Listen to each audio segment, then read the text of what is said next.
pasi bëhet prezantimi. Nga punëtor ndërtimi në një valltar fluturues. Kjo është nisja dhe finalizimi i një jete artistike gati 45 vjeçare të artistit Recep Çeliku në sytë e monografistit Dedin Suli.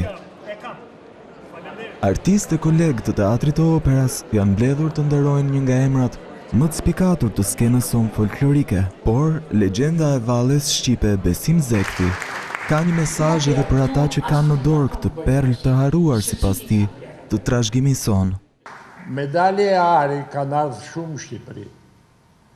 Nga sportistët, nga piktorët, nga por gjerdantarët nuk ka sjell nga artet njeri, përveç ansamblit shtetëror në Dijon të Francës para 30 vjetëve.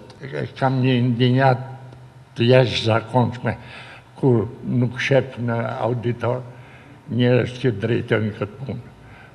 Po pse s'kan kohë këto njerëz po rrinë merren me prralla na çmen në për televizore lart e poshtë, ku diu.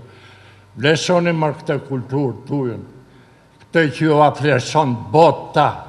Duhet me bë thirrje që të kthejnë kokën nga folklori shqiptar, të kthejnë kokën nga pasuria që i la populli dhe ta trajtojnë si çdo populli për të qenë në majt të botës, ashtu siç ndodhi në Dijon të Francës.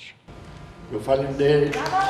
Në ditëlindjen e tij të 60, pasardhësi i mjeshtrit Zekti, valltari Recep Çeliku, e kujton kështu momentin që do t'i ndryshonte jetën përgjithmonë. Shumica e rinisë kur mbaronin shkollën, shkonin dhe punonin në ndërtim në fermë për t'i ardhin familje. Dhe unë isha një nga ato të rinj që mos rria kot, shkova dhe futa në ndërtim, duke menduar që isha më i fuqishëm, sepse ferma më dukte si punë e lehtë.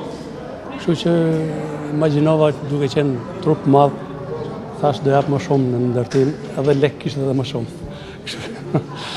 Kështu që fillova jetën e ndërtimit ato 3 muajt e verës. Gjatë kësaj kohe, atëherë më pa profesor Panajotit, sepse edhe ndërtimi që bënim ishte këtu mbrapa teatrit të operës, dhe aty filluan hapet e para.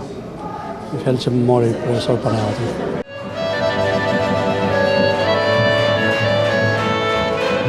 E kur bëhet fjalë për të tilla festa, rasti është për të sjellë gjithnjë më shumë në vëmendje këngët e vallet tona popullore.